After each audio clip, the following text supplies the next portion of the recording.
and I was working for a fire department at the time. This particular fire department was paying my way through paramedic school, and this particular day I was on duty, but I had to go to class. So I was leaving class and headed back to the station when I turned onto the highway, and when I looked down the highway, I saw in the oncoming traffic lane a red two-door sports car ramp the median onto the oncoming lane and ramp over an SUV and land on top of a four-door green sedan, and it skipped off of it like a rock skips off water. And I sped up to the accident, and people had already pulled over that had saw it and were out of their vehicles. The green car had spun in the air many times and landed on all four tires, and I got out of the truck, and I was dressed in my paramedic school uniform with the Star of Life and the duty pants and the duty boots, and everyone starts screaming at me to do something. There's kids in the car. So I put on some gloves that I had in my pocket, and I do a 360 of the vehicle. There's fluids everywhere, gasoline, all kinds of stuff, but no fire. The A post and B post on both sides, driver and passenger, were crushed, and the C post was still slightly there. So I approached the vehicle, and there were two women in the front seat. They were white as paper, and their bodies were mangled.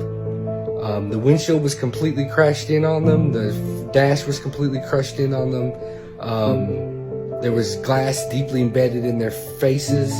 I checked the pulses. They were no pulse. They were dead on impact. Though I looked in the back seat and I saw two tufts of hair, and that's when my heart sank. Realized there were two children in car seats back there. The C post had not completely crushed in on top of them. So I went to the trunk, crawled over the trunk through broken glass, got down in there to see what I had, and it was a little boy and a little girl. The little girl was turned in on the little boy. I could not reach her airway. I really couldn't reach her at all, but I could reach the little boy. And I felt his head, and I felt his body, and it was just full of crepitus, and he was barely breathing. He was barely moving his chest. So I did a modified jaw thrust and opened up his airway, and that's all I could do at that point. There was lots of screaming going on around me, and soon somebody showed up. Some other citizen showed up claiming they were a doctor. They knew something because they did a modified jaw thrust from the front on the little girl and held her airway open. Then the paramedics showed up before the fire department, and as the lead paramedic approaches me and asks me to intubate the child, and I tell him I'm a student, I can't.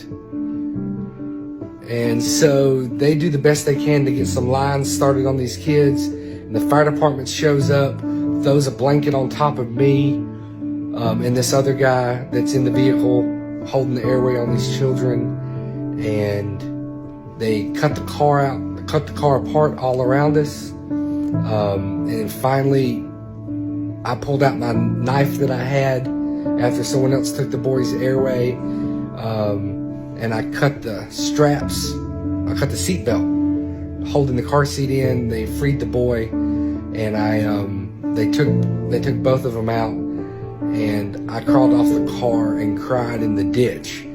I was correct. Turns out later that the two women were the mother and the grandmother. They died on impact. The little girl died in the ambulance, and I thought the little boy died.